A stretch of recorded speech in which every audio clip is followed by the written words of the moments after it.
मिलत टाइम्स में आपका स्वागत है।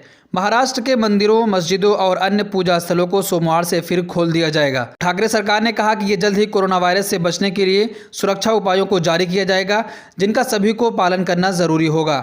मार्च के बाद से महाराष्ट्र और दूसरे राज्यों में धार्मिक स्थानों को बंद कर दिया गया था। पिछले हफ्ते मुख्यमंत्री उद्धव ठाकरे ने कहा था कि पूजा स्थल फिर से खुल जाएंगे और आज मुख्यमंत्री ने राज्य के लोगों को दिवाली का तोहफा भी दे दिया। मुख्यमंत्री उद्धव ठाकरे ने यह भी साफ किया कि स्कूल दीपावली के बाद कक्षा 9 से 12 के लिए फिर से शुरू करने के लिए तैयार थे। पहले से ही सुरक्षा प्रोटोकॉल तैयार हो गए थे। मुख्यमंत्री उद्धव ठाकरे ने कहा कि उन्होंने धार्मिक स्थलों को खोलने के फैसले को इसलिए रोका था क्योंकि वहां जाने वाले बुजुर्गों के लिए ज़्यादा जोखिम था। डॉक्टरों का मानना है कि बुजुर्ग लोगों को कोविड-19 वायरस से अधिक खतरा होता है। ठाकरे ने एक हफ्ते पहले कहा था कि मंदिर कब खुलेंगे, वे जल्द ही खुल जाएंगे। दिवाली के बाद हम इसके लिए SOP बनाएंगे। बुजुर्ग लोग मंदिरों में जाते हैं और उन्हें जोखिम होता है, इसलिए भीड़ भाड़ से बचने की ज़रूरत है, फिर चाहे ये मंदिर हो या मस्जिद या अन्य कोई जगह हो।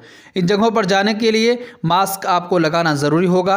अगर कोई नहीं लगाता है तो उस पर जुर्माना भी लगेगा। PDP की अध्यक्ष महबूबा मुफ्ती ने कहा कि भारत और पाकिस्तान अपनी राजनीतिक मजबूरियों से ऊपर उठें और बातचीत की पहल करें। उन्होंने कहा कि LOC के दोनों ओर बढ़ रही हताहतों की संख्या को देखना बेहद ही दुखद है। महबूबा मुफ्ती की टिप्पणी पाकिस्तान द्वारा शुक्रवार को संघर्ष विराम का उल्लंघन करने के बाद दोनों देशों के बीच नियंत्रण रेखा पर हुई भारी गोलाबारी के बाद आई है। नियंत्रण रेखा पर हुई भारी गोलाबारी की वजह से दोनों ओर से कई जानें गई हैं। महबूबा मुफ्ती ने ट्वीट किया, LOC के दोनों ओर हताहतों की बढ़ती संख्या को देखना बेहद ही दुखद है। भारतीय और पाकिस्तानी नेतृत्व राजनीतिक मजबूरियों से ऊपर उठकर संवाद की पहल करें। वाजपेयी जी और मुशर्रफ साहब के बीच संघर्ष विराम पर बनी सहमति और अनुपालन को बहाल किया जाता तो ये अच्छी शुरुआत होगी।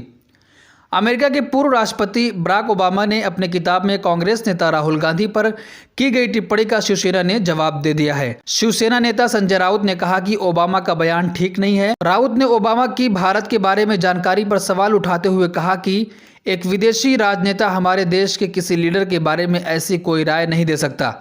अमेरिका के पूर्व राष्ट्रपति बराक ओबामा ने अपनी किताब में कहा है कि कांग्रेस नेता राहुल गांधी प्रभावित करने को लेकर उत्साहित तो रहते हैं, लेकिन उनमें किसी विषय में महारत हासिल करने की काबिलियत और जुनून की कमी दिखती है। ब्यूरो रिपोर्ट, मिलत टाइम्स।